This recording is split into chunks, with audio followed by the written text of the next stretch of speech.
Good day, everybody. Welcome back to our Cyber Risk Governance LinkedIn Live event. And you are joined by Tim Malcolm-Vetter. Hi. And Sean, of course, having technical difficulties, right? That's what IT is all about. So, of course, another curveball thrown in the middle of the things.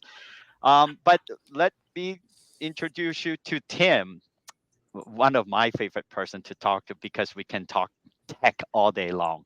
But I will let Sean Mahoney to make the introduction now. Sean is back because I'm terrible with introductions. All right. Can you guys Sean? hear me now? Yeah, we Yes. got that. Yeah. Can you hear me now? All Yes. right. So our guest today is the EVP of NetSpy, a global leader of penetration testing services delivering proactive cybersecurity. Tim Malcolm-Vetter is here to share some ideas with us today. Tim has a years of experience helping organizations like Walmart and Hallmark navigate their cyber resilience. Tim's expertise covers a wide range of areas, including threat intelligence, incident response, security awareness education, and most appropriate for today's conversation, security risk assessment and mitigation. Stanley, Tim's insights will undoubtedly elevate our webinar today, and I'm certain our guests will learn something to improve their cyber resilience. So, Tim, Yes, welcome to join even us our today. consulting parties and the partners that they're excited to have Tim to talk about this. So Uh, That's we right. we having casual conversations, but I know that there is a lot of depth and based on what we talk about. So Tim, you and I met in RSA conference, and of course at that point that NetSwitch already engaging with NetSpy because you guys rolled out a new managed securities service partner program, Yeah. and we jumped on board right away because Yeah. we have been going onto that path onto automations, and mainly is because of separation of duties. And we offer service, we offer software like before, but we know that we have to get away from that path and focusing on what we call now visible resilience. And of course, we'll talk more about that and what does that mean to everybody. And of course, that our target group, stakeholders between the business executive, the technologists, and the governors, they all kind of speak on their own language. And that's why we decided to use visible resilience as a resilient index to continuously measure and monitoring cyber resilience. And of course, that was the theme on cyber resilience during the RSA conference. And now Yeah. there is a lot of talk about risk management, cyber resilience, and we already talked about that. And that's why that now I'm going to leave it up to you, Tim, to start leading off why we using pen tests, bridge simulations attack, and attack surface management, all three of them as part of our ongoing, on an annual basis, ongoing resilience, maturity, measure, and monitoring. So, Tim, why pen test to start with? Why still continue to be semi-automatic or fully automatic? And of course, we are going to discuss part of it in AI. How does that fit into the picture? But go back into pen test. You and I talk about, we laugh about, people still mixing between pen tests and vulnerability assessment. So let's start from there. Yeah, that's a great thing. So pen tests have been around for a long time, and in many ways they haven't changed. If you stop and think about it, at its core, if you were to break it down to first principles, what is a penetration test? It's a human being doing some validation, right? There's a human component to it. That human is using some sort of technical components, technical tools that's going out and gathering information, enumerating attack surfaces, that sort of thing. And then that tool is going to give them a set of things that are potential vulnerabilities, things that are potentially exploitable. And then that human's job is, of course, to confirm that they're exploitable. And without that confirmation, you don't really have a penetration test. So you look at vulnerability scanning. It'll do the automated scanning, right? Like it'll go find all the stuff, but you don't have a human that goes and validates it. So you're stuck with a human on your team to go validate it. Your human on your team may not be have the expertise to understand exploitability. So they may not be able to differentiate truly between, is this thing theoretical or is it real? So that's a problem. And so we started out that way. NetSpy's a 20-something-year-old company now. doing this for a long time, became the largest pen test company in the world last year, 300 pen testers on staff. Wow. And, you know, we grew 44% during a bad year when everyone else was struggling to stay afloat. We were still we added over 400 new logos with our own direct customers last year. So NetSpy's stability and growth speaks to the fact that we kind of figured this out, right? There's a lot of stuff about process and getting things done consistently. And it doesn't matter which consultant you get that's doing the work for you, that you get the same results every single time. All of that matters. If we don't have that, we couldn't grow, right? If we had hit and miss, if you got like one of those little boutiques that has, as a rock star, and you get the rock star, it's great. You come back the next time around, you get the junior that's never done it before, and it's just like, what the heck is this? It's not a good assessment. I don't understand it. It's garbage. Maybe the quality is just not there. That's not something you'll ever see with NetSpy because of how they figured out, like, it's got to be consistent every single time. So we did that. I think the key point to us why we engage with you is because of the unbiased, because we have done that in the past. We've been offering, started from vulnerability scanning, going to pen test, and now predominantly looking into the auditing process. And in the audit, it's like, I hire, terminate, lots of people come and go. And it's such a headache. And now I'm so glad that we basically pass it on to you to deal with that headache. But mainly is because of the unbiased situations, right? So that's why we can continue to do what we do in vulnerability, in looking into the resilience rather than just looking at the technical vulnerability.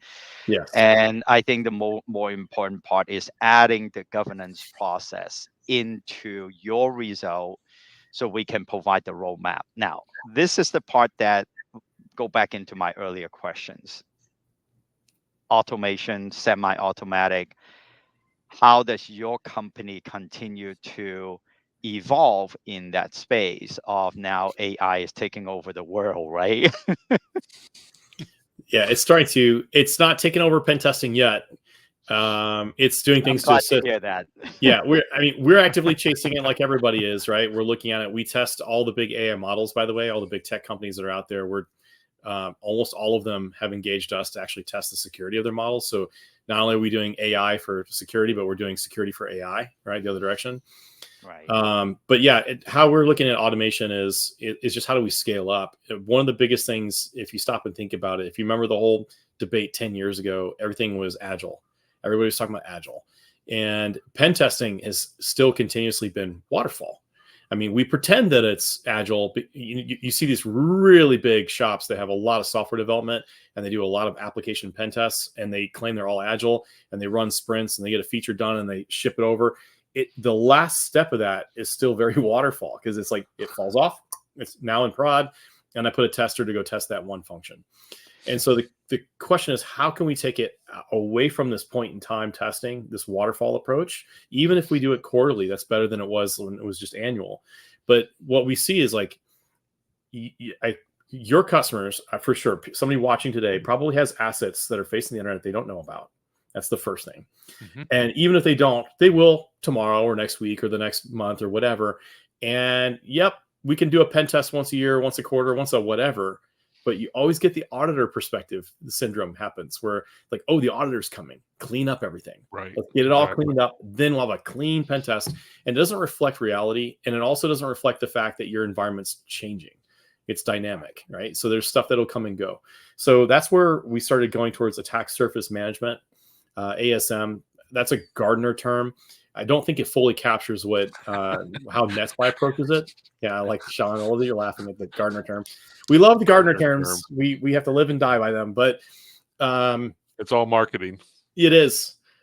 But the thing about it is, if you go look at NetSpy's ASM versus some of the other competing products that are out there, they're products. They're the equivalent. They're Vuln scanners one step better. They're Vuln Scan plus is what they are.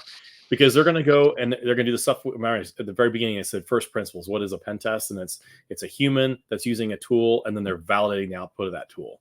Right? They're doing the tool, and there's no validation, and you're stuck doing the validation. So whereas our ASM is actually us doing that validation. So we have actual pen testers that look at every single thing every single day. So when you come onto our attack surface management, the first week or two feels like a pen test because it is one. We bring you in. We find everything you didn't know you had. We test it all, every last port, every last service, every last application. We find the vulnerabilities in them. And then what we do is we put you in continuous monitor mode, which means we sense a change, we test the change. The change gets in front of a human to be tested, whether that's a new port spun up or whatever. We also take in feedback from the public at large. So there's a new vulnerability that comes out that's widely exploitable in a Fortinet or a Cisco appliance or whatever. We'll have that information. We'll know what's in your space, and we'll confirm whether you're vulnerable or not as a proactive step. And it's just taking the notion of what we always did with pen tests and breaking it into a continuous flow. It's kind of, there's a hump. It's kind of waterfallish at first. Then once you're onboarded, then it becomes very agile from that point forward. And which is perfect why we selected NetSpy and to be our partners, because that approach that you talked about, everybody knows that, we should do a pen test annually, and we've been advocating you should be doing it continuously. Of course, budget allow, but the difference is you brought up about attack simulations and breach simulations. The differences between what you're offering and spread it out over a year and a quarterly basis, because it gives the human the time to address those issues that you identified, whether it's vulnerability or what we refer as just the resource gap, because there is not enough cyber skills in the market space. Now, with the quarterly basis, how would you differentiate, from a pen test to ASM to bridge simulations? Go back into Sean laughing about the marketing. I'm going to make him laugh again. Yes, we talked about that all the time, because that's why we coined it. We're using acronym battle as our theme, and we talked about that all the time for years now, between the technologists and the governors and some of the consultant. So they don't talk. Yeah, we know we stuck right in the middle of it, and try to resolve both ends of the spectrum, and then try to translate that for the business executive so they can see our value in the process of ROI justifications. I have mentioned a lot of that just in that last 30 seconds. So I'm going to go back into you, Tim, to break it down, between the quarterly spread out, the pen tests, the simulations attack, attack simulations management. It is a part of the management process. And what is the difference between, bridge simulations? So, all right, Sean, you ready to kill another Gartner? All right, let's go. So I hate the term BAS. Hate it. Breach and attack simulation. Hate it. And the reason why I hate it is it's so vague. Customers don't understand what it is. I mean, I'm not talking just a general business customer or even an early like IT customer. I'm talking people who have been in cyber for 15, 20 years, don't understand it. BAS, to most people, they're going to think of a tool like Pentera or Horizon 3, something that's like an automated pen test tool. And so let me distinguish something real quick. They're going to think attack a prevention control. Look at something in your prevention control. So if you got a firewall, that's prevention control. If you've got something that's sitting out in your perimeter, you're that's trying to harden something, that's a prevention control. You have malware protection in your EDR, that's a prevention control. And that's great. And you need those. But you have to realize, I remember back a much younger version of me that still had hair, believed that you got your prevention control recipe correctly, and that's all you needed to do. That's all cybersecurity was. In fact, we didn't call it cyber back then. It was just network security or information security, whatever you want to call it. But back in the day, I actually used to wrongly believe that. It didn't last long. It took a couple of years tops, maybe a year, and I realized this is stupid. These prevention controls will break. They will be bypassed. They will have gaps. They will have inefficiencies. They'll have lack of coverage. And then what happens is you have an adversary that can move one layer deeper. And the question is, can you find that out? Can you detect it? And how soon you find those out? Correct. Because 85% or 83, 85% are human driven, to lead to the bridge attacks. Yeah, I mean, we have the Mandiant M-Trends report that comes out every year that can help as kind of a signal. I mean, I remember when I first started reading that, the dwell time, so the time from when an adversary got into your environment to the time it was detected, not to the time they were kicked out, to the time it was detected, used to be over a year back, when we were all looking younger than we are now. And in that point in time, now it's like 10 days, I think, as of last year. So it's definitely improved dramatically.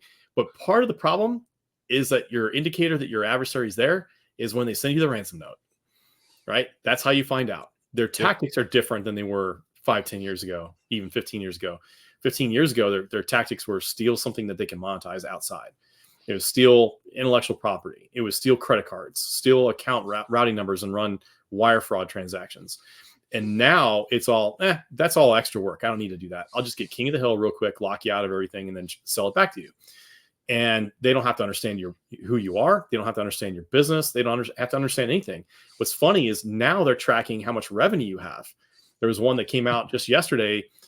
Somebody figured out how to compromise a service provider. They got into the service providers' companies, and they're touting, hey, we've got $1 trillion in revenue tied up now.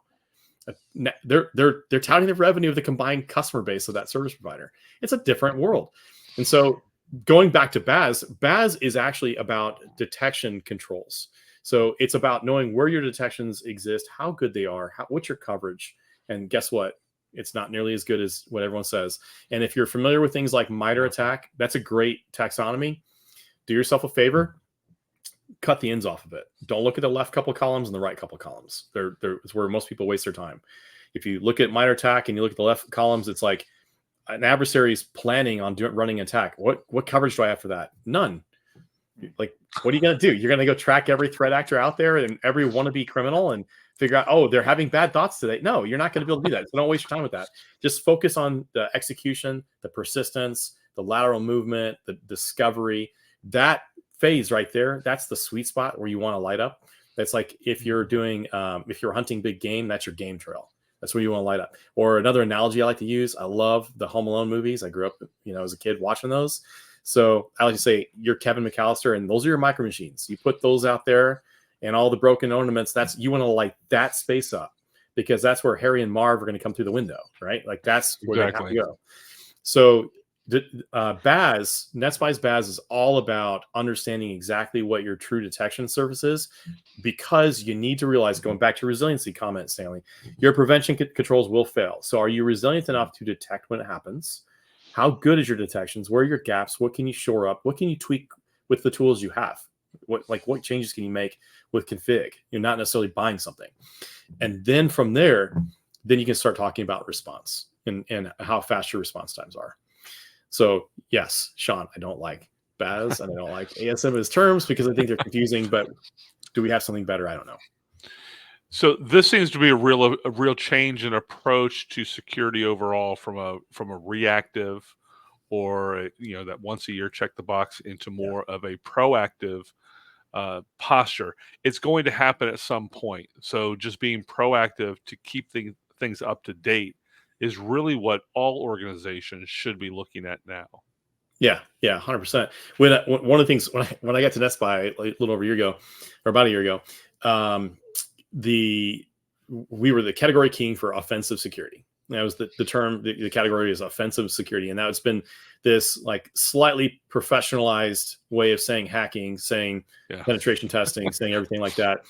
And I was talking to Aaron, our CEO, and I said, you do realize the other side of that, right? Like that is kind of a joke.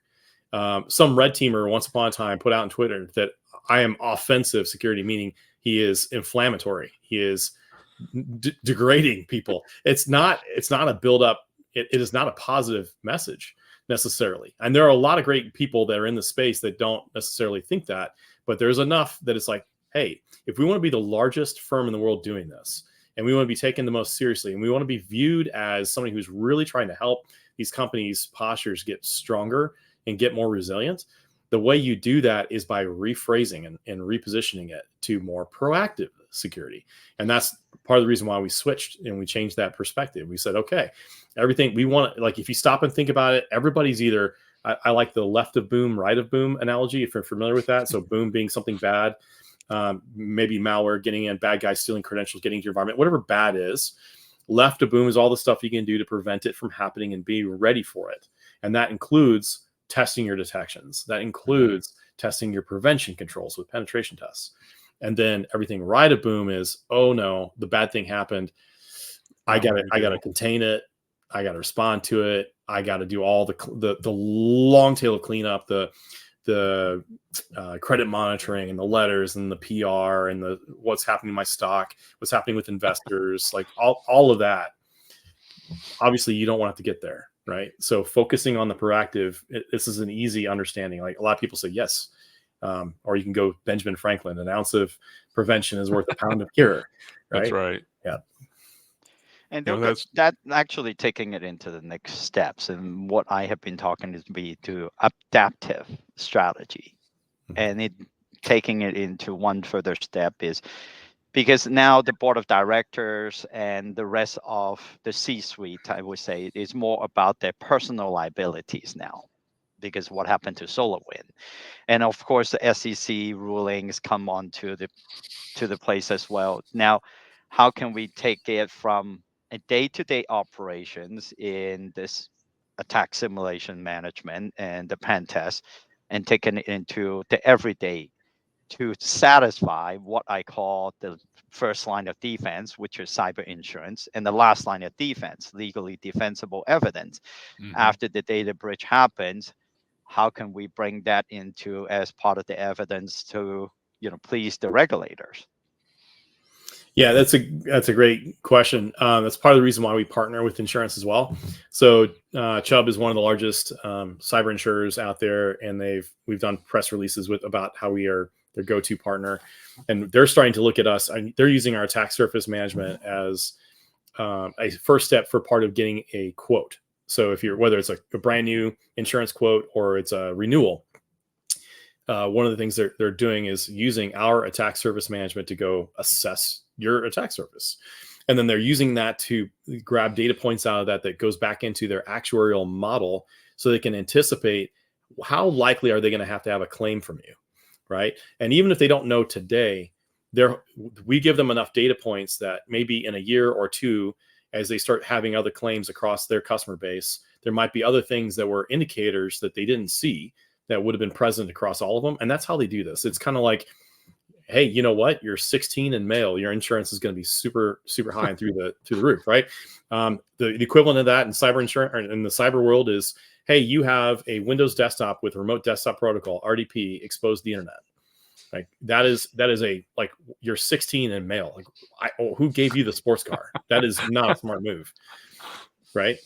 And so that's and the funny thing about this too, I start talking about to the cyber insurance companies, 2018, 2019, and talk about, well, how do you measure it once you issue the policy? Okay, thank you very much. I'm going to take your premium, but you have no visibility what's going on throughout the rest of the year about the company, and you have no idea how much. Of course, you're going to cap it based on the policy, how much they're paying. But if you aggregate all the policy in your hand and you have no visibility of your risk as an insurance company, your risk that you're supposed to be protecting, well, it triggered into the 2020, 2021 when SolarWind happens, and that's why the whole industry was flipped upside down. But again, going back into the topic of resilience, how does that trigger from what would be the good KPI for the company themselves to benchmark and then, satisfying the cyber insurance now that I got the policy, but I'm still paying arm and a leg for it. And I'm not sure whether that's going to be paid out if I got breached. And because of the policies of all being driven by legal and who has the time and going through the, of course, unless you have huge companies, right? Then how does the the mid-sized company going to mitigate this type of risk on an ongoing basis with what NestWise is offering? Yeah, those are tough questions. I wish I could answer all of them succinctly, but the issue is even the big enterprises, they have multiple policies a lot of times, or they go through one broker that has multiple underwriters underneath it, so they're passing risk across tiers. I don't think anyone has truly figured it out. I think it's going to take more data. The reason why we can joke and say 16 and male is because we have 75 years of drivers data, right? To know that that's a problem. And we're starting to see some early stages of that inside of cyber, just a little bit. You're also spot on, right, Stanley, that once you sign that underwriter's policy, you take that policy and you're going, They don't really have a lot of visibility into what's like happening underneath the hood.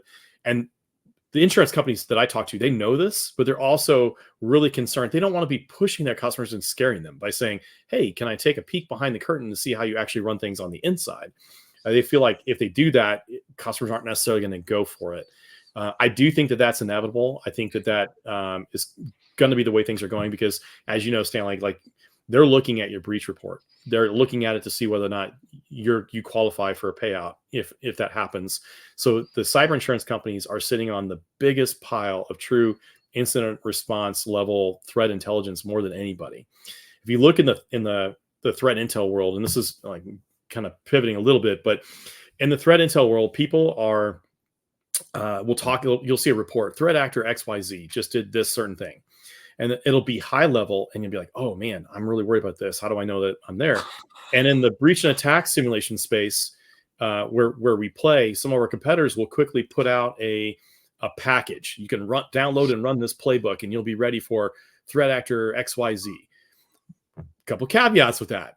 First caveat, it might say threat actor XYZ did credential dumping. Well, I could rattle off like 20 ways that happens right now. Right. And not, I'm probably not even going to get them all.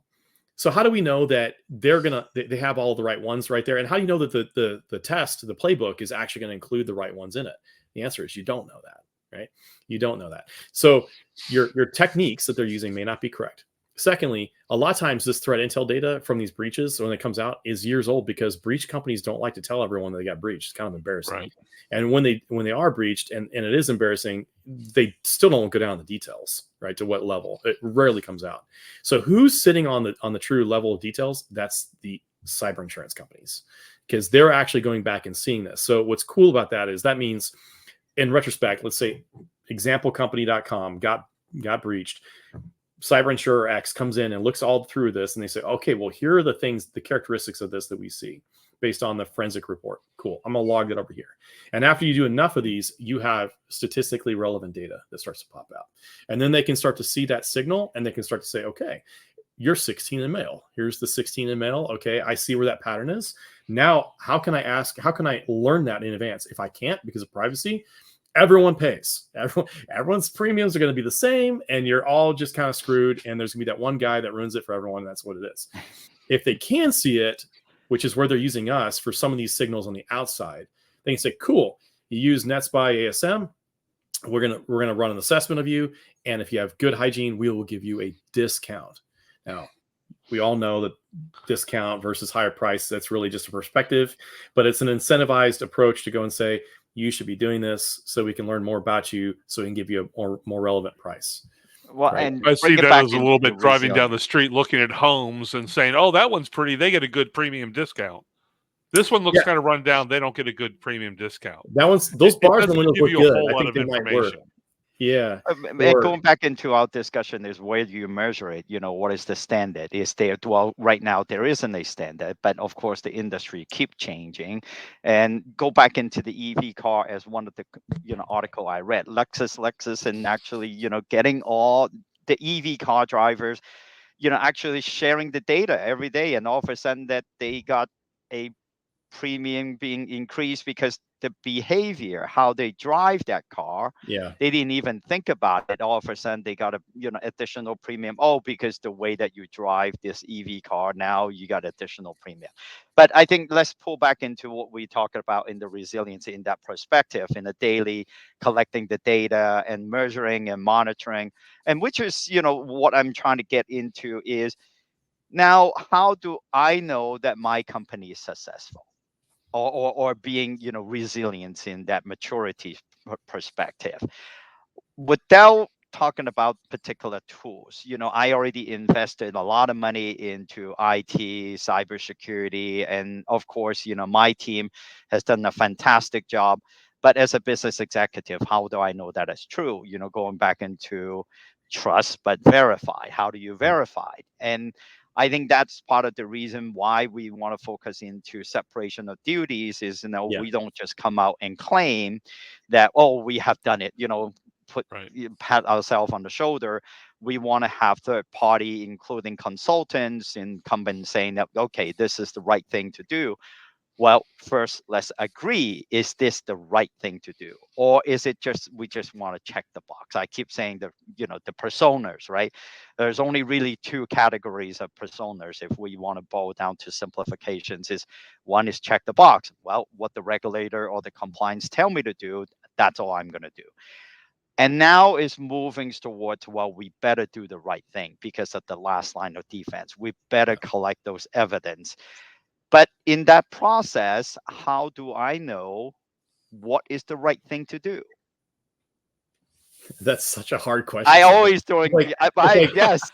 um, I mean, But it you shouldn't. have a lot of stories because of your Yeah, background, and yeah, there is no right or wrong answer. Everybody approach it differently, and of course, there's another big elephant in the room, which is talking about budget. Well, I don't have the money. What can I do? There's only so much I could do without the money. And this is going back into, okay, who's going to get sued in a sense, from the regulator perspective? Do you have a deep enough pocket? Uh, uh, um, even the attorney general going to do something, on, because you got data breach. I talked, this is one of the case that I talked about with the attorney general in one of the states, and they say every year we got about 5,000, over 5,000 cases. hmm, And to me, to answer my own question is what kind of best practice you follow. So that was kind of, the guideline. What is the best practice? And that's why we talk about using regulatory or framework as your North Star light and to guide to that best practice, but then go back into the daily operations from pen tests, attack simulation management. How would you put that into perspective as a best practice? that's yeah. This is still a challenging question, even with the extra around it. I remember 10 plus years ago, 15 years ago, probably at this point. I'm a lot older than I probably remember I am. Thinking that if you do security right, if you focus on just doing good security, the compliance is easy. If you focus on doing compliance and then try to pivot to security, a lot of times it's hard, right? Because you're just doing the minimums and you're just proving you can check a box, like to your point. And I do think there are two different kinds of people. I think there's the check the box people, and we go, okay, we'll help you check the box and let's move on. Like you guys are the nice victim, you don't even realize it. And then there's the ones that actually do generally care because they either care about the data, they care about their reputation, or they care about the impact of the business. Why ever they care, that's fine.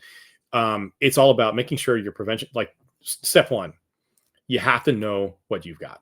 If you don't have a good asset inventory, you're never gonna be able to do anything, right? And we know this. This is why our attack surface management is such a big deal, because on every single customer that we start up, we always find something they didn't know they had every time. And it's not because we're magical. It's because it's just really hard unless you're doing all of the due diligence to go look in all the right places for where you might have things that belong to you, whether that's in cloud providers, shadow IT, stuff you forgot about that's been up for a while, maybe third party spun up and you ended a relationship but they never took down. There's all kinds of stuff, right, that can be out there. You can have an IT administrator that spun something up on an asset you knew about but in a place you didn't know about, and that's might as well be in a new asset by itself. And so I mean, you answered the question, because where I'm trying to get to is really yeah, trying to balance it, right? It's mhm, ongoing and utilizing different type of tool sets yeah, to provide that balance. Because yes, this quarter I might be more focusing on the compliance because that's what my auditor now mhm, breathing down on my neck. And yeah, okay, so okay, what kind of governance control we need to prioritize to address those auditors' needs or the consultants' requirements to get us into the legally defensible, providing the evidence for that. But then sometimes it might be driven by the technical ongoing, because we just acquired, perfect example talking about Nestfire, mhm, you just acquired a company. And this is part of why some of the investment company had talked to me about, well, how can we do our due diligence ahead of time?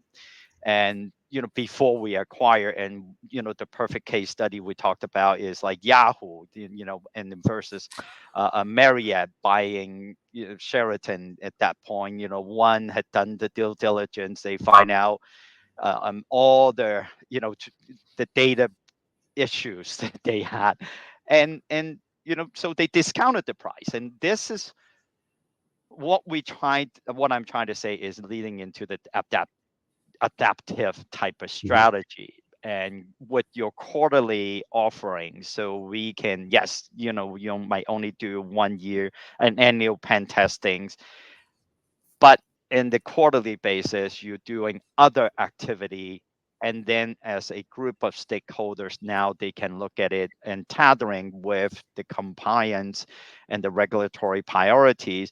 Okay, what should we address in this quarter based Yeah, on the budget, based on the yeah, resources? yeah, 100%. Make it bite-sized. Constantly just be moving, right? I think it's a big thing. You talked about as a Yeah, dynamic. It is yeah, it's a it is yeah. So dynamic. that's why, Yeah. going back into the insurance policies again is like, okay, yes, you might able to started this trend and doing it, but how can it turn it into more of a best practice for the organizations to follow on a quarterly basis? It doesn't have to be on a monthly basis. Of course, there are some element that we address them. Like when we started in vulnerability scanning, it was an annual basis. Now it's like, okay, we got to do it more like a weekly basis because the cost has come down, the automations is make it more effective. But and then that another questions that always now I'm addressing with different university is like, is people still using CVSS still as a benchmark to measuring their success? Because that is a flaw on its own. Just the name itself, common. So it doesn't applicable to me. It might not be applicable to me, but spending time and efforts into that. Lots of companies still using that as a benchmark to gauge on the performance. How would you address that? Well, I mean, look at the government agency that was responsible for assigning those scores, and they lost some budget. And quietly earlier this year, I think it was February to March time, they got a month plus behind. So people registered vulnerabilities. So when you register a vulnerability, hey, I found a vulnerability in this product, whether you're an independent researcher, you're a company like NetSpy, or you're the product company that owns the product, that you just want to tell that you're going to be a good Samaritan and tell the world, like, hey, got a vulnerability, you need to make sure you're updated. If I go register that CVE, that spawns this whole process of the vuln scanning companies out there to go pick it up and start looking for it, and then tell you downstream that you've got stuff to go fix, right? So when those get submitted, they get registered, like product, blah, blah, blah. They assign you a number, CV year dash number. And those were going into a pool of people who were then looking at them and assessing based on the data that was submitted with it. Like, hey, I could do this from the internet. I could do this unauthenticated. Or I need to have credentials. And I'll give you a score. Likelihood of, basically, it's supposed to be the likelihood of exploitability. And that whole agency got backlogged for like 45 days. And guess what? We had a big pile of these very, very critical CVEs that were not getting rated. And that was kind of a weird existential moment that happened earlier 2024 that almost nobody paid attention to, right?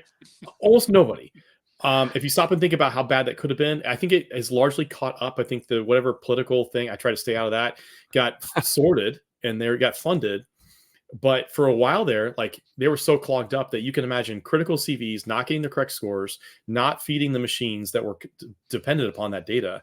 It was like a giant single point of failure that the entire industry, the entire internet at large was dependent upon.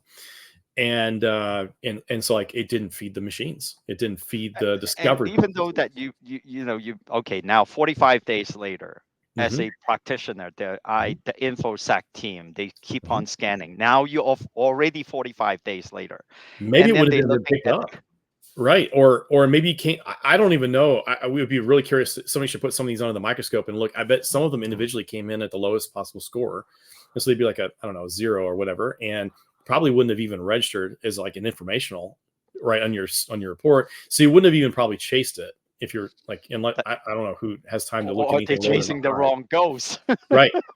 And then, I mean, there's stuff like that. And I can give you examples on the flip side. A really certain large retailer that you can go look at my LinkedIn and figure out who it is, had to spend a ton of time chasing very theoretical OpenSSL 2.0, whatever version stuff that requires, it's an adversary in the middle attack. it requires an adversary to be on the same dumb network. And I was like, guys, I mean, I'm a red teamer. I did that for 5 years for that company. Like, for me to get that vantage point on the network, I already own enough. I don't need the stupid man in the middle decrypt your stuff. I'm on the boxes. I'm going to have credentials. I'm going to be just dumping the cards and going. Like, if you're worried about credit cards, like, that is the dumbest thing. But yet that's an example of something that the machinery of the people and the process and the bureaucracy of all of the compliance got around the axle wrong. They started focusing, over indexing on the wrong thing. Oh, this is encryption. Encryption's important. You've got to go fix it. I'm like, yeah, but the threat model of this is off. Like, you've got bigger things to worry about, right? So how do you measure it? Like, to answer your question, I'm skirting around and intentionally not answering.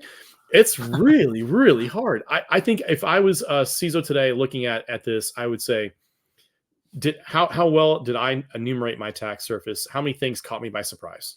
Start there, right? Did I not even know I had? Or how, maybe one step better than that would be, how quickly did something get spun up between the time it got spun up to the time I actually became aware of it, or my team became aware of it, right? That's like that mean time to observability. And then from there, start looking at, how good is my remediation process for criticals and highs? I probably honestly would never focus on anything other than that. It's just not worth it. I've seen this at scale with really large enterprises that had a 7 or 8 digit number of highs. How in the world do you have on time? that point that we always talk about, what is the context, right? And that's why I'm talking Yeah. about CVSS. There's no context to an organization. But then to you, and the way I look at it for my organizations ever since that we're working on this, is basically 2 things that we're looking at: mean time to detection and mean time to resolutions. That including what you're talking about, the performance of my existing team, how fast they can resolve it. It's not necessarily talking about the technical aspect of it, but just looking at, well, again, the KPI. What is the key performance index by the time that you identify the vulnerability until you resolve it? And then able to remediate that kind of detection again. So hopefully it will never happen. Some of them is go back into policies and procedures. And that is what is part of what we talked about in the adaptive, based on the environment, the dynamic of it, and the flavor of the month or flavor of the quarter. Depends on how it needs to be categorized by the business objective. Now that ties it back into your pen tests. This is why I'm so interested in having this conversation. Simulation attack.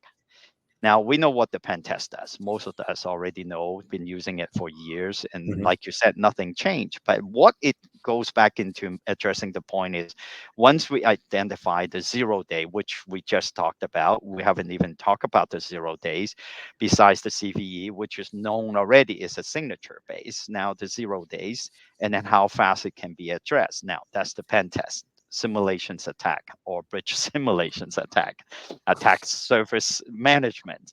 We're gonna trip him up with acronyms. Here we go. Yeah. There you go. It's like, I'm confused too. That's why I'm in the mix. I cannot. Well, Sean and I, of course, I really like about this acronym battles. Yeah, 100%. That's why I like preventions, detections, response. I'm old school. I like those 3 pillars. I think it's the clearest way. I think NIST kind of messed it up when they took prevention and split it to identify and then protect. But that's effectively the same thing. If you look at NIST and use NIST, great. If you want it even simpler, just I can prevent as much as I possibly can. What I can't prevent, I need to detect. What I detect, I have to be able to respond.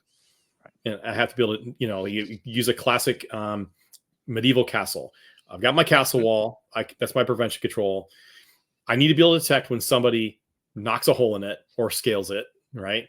And when they do, I need to know what the heck my plan is. A guy's coming over the wall. What do I do?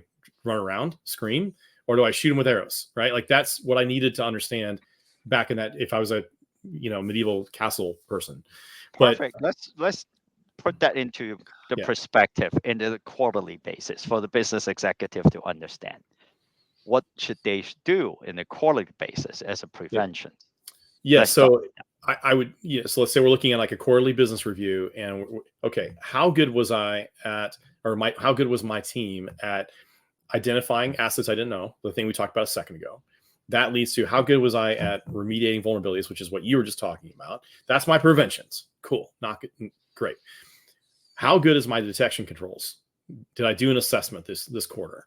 Okay. Where am I at? What new detections, what improvement did I have? The best way to do this today, love it or hate it, is MITRE ATT&CK coverage. Everybody and their brother likes to take the MITRE ATT&CK chart and turn it into a bingo card and try to put a chip on it and cover it up. And that's great conceptually, right? Like you want to cover it up.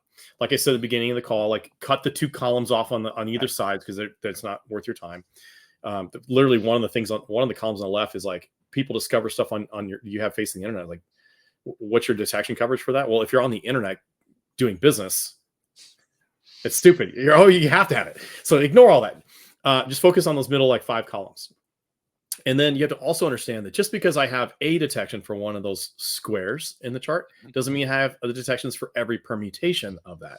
It's like layers deeper. It's really stupid. I hate that we have to go down the weeds, but like there's lots of combinations and obfuscations and things you can do for each one of those. And it gets very complicated. But having at least measuring something there and trying to drive that as well as you can. If I couldn't do anything better than that, I would say, okay, I want to know my detection coverage for every class of asset I have. Here's all my Windows endpoints. Here's my Mac endpoints. Here's my Linux compute that servers on-prem or in cloud. Here's my Windows servers on-prem or cloud. Here's my, like every single component to it. Here's my cloud, like the actual control plane. Here's what my detections are for that. And just start thinking about assets. I'm a big fan of the Cyber Defense Matrix by Sunil Yu. If you go to cyberdefensematrix.com, it's a giant, if you think about it, it's really just NIST. It's the columns of NIST we just talked about, right? And then the rows are it's like endpoints and identities and data. And it's like really, really, really simple when you stop and think about it. Yet for some reason, even those of us that have been doing this a long time forget to think that way, right? It's a great way to figure out what mappings you do. The story behind that is Sunil was the chief security strategist or scientist at Bank of America. It's a cool title. And his job was everybody and their brother wanted some of that Bank of America money. So they'd come and pitch all these different ideas to them. And they would go, Sunil, go figure out if this is duplicative with what we have. And he's like, okay, I'm tired of just doing this manually. I need to have some sort of visual way to show. And so he basically looked at NIST, looked at the asset classes, built the cyber defense matrix, and mapped out what they currently had for controls. Like I've got these controls and they play in these squares, right? It's another bingo card you can fill up. Look at that. And once you've got that bingo card filled out, then someone comes in and pitches you something. You can say, okay, let me figure out where you play. Oh, you're in the square. I already have something in that square. Is it going to be better than what I have? Is it going to complement it in some way that I can't get any other way and I can afford to do it? Or is it something that's completely duplicative, in which case I can like say, yeah, thanks very much. I'm fine, right? And you can start thinking in those terms. And then when you start thinking in those terms, the next thing you can do is go, okay, well, I've got a control here today. This other vendor has another control here today, which I believe to be, let's just say, equally effective, but they're cheaper, right? I can swap controls. The cost of swap controls is minimal enough. Like if I swap the controls in, I have less money spent on that square. I can reallocate those funds to another square, and I can shore up places that I have other gaps. And I would probably think in those ways, right? And start, but again, prevention, detection, and then response. Well, Stanley, how do you get ready for response? How do you know if you're ready to respond? And in the similar process, and what we have been talking about is knowing the unknown, right? Mm-hmm. There's a lot of things that we don't know, from technically governance process or even human resources.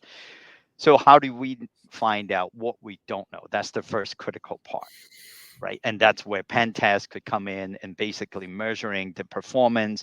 How fast can we resolve them? And if we identify there's one where it should only take 3 weeks to resolve it. Now 3 months later, still open. That's one way to look at, hey, we have a problem, and that's the gap. Then it goes into like the scorecard, the cards Sunil always talked about, what we refer as a building blocks, right? And part of it, just like you said, you got to look at the building blocks and then look at, is all my existing tool addressing not only the technical capability, but also how do they help us to produce the legally defensible evidence? because we know there's going to be data bridge, and what is that in between on each of the block can justify the cost. And we broke it down into 4 categories in how to evaluate, the cost justifications on each of the solutions. And then finally, I think that's what we're doing as the collaborations is how can we integrate? Now is the key word is integrating, right? Because we are not reinventing the wheel. We don't need to reinvent the wheel. It's just how do we integrate and looking at each of the block. I call them, we call them the building block, each of the block. It's just like a Lego. Well, today we built a castle. Tomorrow, a year later, we might have to break them all apart and utilizing those blocks. And now we got to build a house or whatever that would be, or expanding it with the additional Lego that we purchased because now we free up some of those funds. Yes, breaking it down into simple terms for everybody to understand is the most challenging part. And I think that everybody is trying to get to that point, and that's why we talk, our goal is how can we make this visible so everybody can go into a communication, just start by talking, and then moving into collaboration with the supply chain. And again, where we try to stay in our own lane is how can we make sure that we have that separation of duties by partnering with company like Nespy, Yeah. because you're the biggest, pen testing company. And because in another way that I look at it is because I can't afford to continue to grow the pen tester team. It's And hard. you have Yeah. the scalability to do it. Why not, now we having 2 benefits at the same time. For me as an organization, as a cost reductions, that of course then we can pass it on to our customers. On the other way is we focusing on our own lane so we can continue offering the unbiased vendor agnostic value proposition to our customer space. So with that, I know that we got a few minutes left. I know that Sean couldn't even get a word into our conversation. That's all right. I knew this was going to be between 2 technical guys. This was going to be a conversation you 2 were going to have today. Well, I try to maintain not to be too technical and try to maintain more into a practical best approach. Yeah. Not try to put Tim on the spot either because they're, like I said, hey, we don't know everything, no matter how many years we spend in this industry. And I don't want to make it more intimidated and more complex than it is necessary. Than it already is. And in the reverse is how can we having this type of dialogue with our partners and to break it down to simplifying it and put it into visual, because let the data to tell the story rather than having like me and Tim try to continue to talk about all these complexity issues, which is like you said, the chief security strategists. These are a title, again, going into the acronym battle that a lot of people might not want to spend and waste their time to think about. But how can we put it into a more practical sense so they can have that balanced approach between the objective, what they identify, and, lack of a better term, the budget, right? The money. Right. Yeah, That's one of the things that sorry, Tim. That's one of the Right. things, Stanley, when I was a customer of NetSwitch, that's one of the things I looked at you to do, is to sort of be that chief strategist person for the security for us. I would look at the team and say, look, here's my budget. You figure out how to secure my network the best way possible and let me know how we're doing and let me know what I can do better. For me, Because I I just don't try to have any find the more best money. practical approach. For me, Right. it's like I don't want to spend a lot of time, think too deep into it. Of course, we all have our rabbit hole to dig into, but at the same time, I try to make it more practical because now the industry has moved. And Tim, you and I has spent 20 years in this industry on more, and you have spent, well, I spent 30 years in, and I still remember talking about old days. My certificate, the first certificate, they talk about security. It wasn't security; it was network management. And that was my first certificate. Yeah, because it wasn't it wasn't a concern at that point, 20 somewhat years ago. And now, yeah, it was a network management, but they talk about some elements into security. And from that point onwards, it keep on evolving. And that is why that even me is still confused with all these acronyms. And that's why we say, hey, this is an acronym battle to start with. And that is why the three groups of stakeholders we identify, sometimes they don't even know how to talk among themselves. And we become just like a Rosetta Stones in a lot of cases, translating, interpreting each of the objective down to the sub-control, like Tim, you have addressed, the compliance. I remember when our first customers, they need to protect the data because they are one of the most luxurious brand hotel chain in the world. And they come and ask us to talk about cybersecurity. What can we offer to them? And then at the end of the day, I have to pull out one of the brochure we just did. And we talked about the COVID framework, the ITIL, as a framework. And they said, this is perfect. This is what we're going to pass it on to our auditor. And it was a sales brochure. We come out, well, you should be telling us what the objectives are so we can follow your business objective. And so we go back and forth. It was a meeting in Hong Kong. We go back and forth at the end. I pulled up the sales brochure. Well, we just had this made in Hong Kong and we talk about it. And then, perfect. This is what we're going to use for the auditor as to start the conversation. Not necessarily it's done, but at least to have a framework to start. And you talk about NIST as, we starting with NIST and ISO as those are the two, and how we comply, put them together. And if they have an industrial compliance, they need to, map out.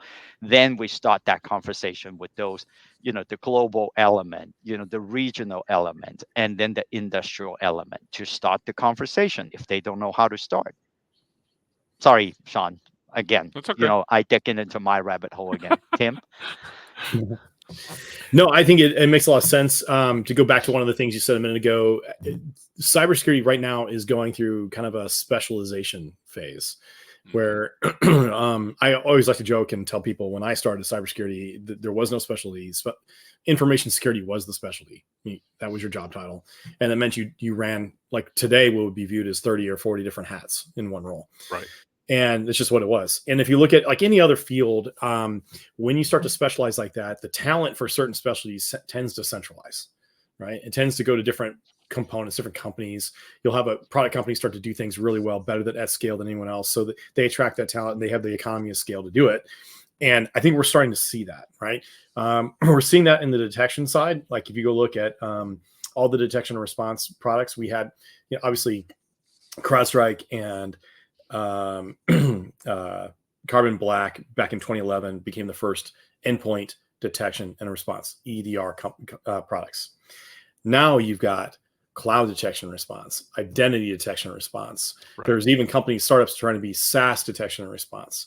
And they're taking all of these asset classes, very similar to Sunil's cyber defense matrix, and going, where can I do product-based detection and response? And to me, this is an example of all of that talent is centralizing to these product companies because they can do the detection engineering better at scale than service providers can, and way better than user enterprises can. Like enterprises just cannot keep up with that. There's too much going on. You've got so much other distractions. So as these specialties kind of peel out and go into these little smaller pods of companies, it makes sense that if you're in the enterprise role, you have to leverage them. There's no one expects you to do this yourself. It is so complicated. If I was dropped in your shoes tomorrow, I would be pulling in all of the best partners I possibly could to do the things I can for me as cost effectively as possible, right? It's the reason why managed service providers, MSSPs, managed SOCs have been around. When I was at Cybersecurity, we used to have this math. We would say it takes 7 SOC analysts to get you 1 analyst per shift, 24/7, 365 coverage with holidays and PTO. 7. You go do the math on that.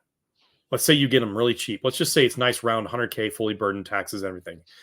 That's $700,000.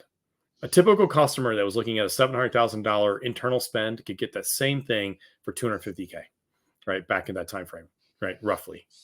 And so you start looking at that like, well, it's a no-brainer. Why would I want to hire and retain and train and keep these people current and happy? And one of them gets upset and leaves, then what? I don't have a shift. And also, that's one analyst per shift.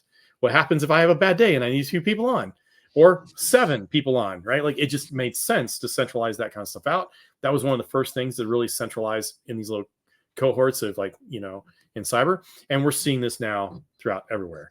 You've got, great example would be Wiz just got raised $1 billion in one investment round. Got a $12 billion valuation, and just within a month before that, just bought Gem Security, which is a cloud detection and response company. Right? Again, it's this idea that this talent is centralizing. That's why you've got these big players, and if you are a smaller enterprise, you got to even watch out for the big players, because the big players will eat your lunch.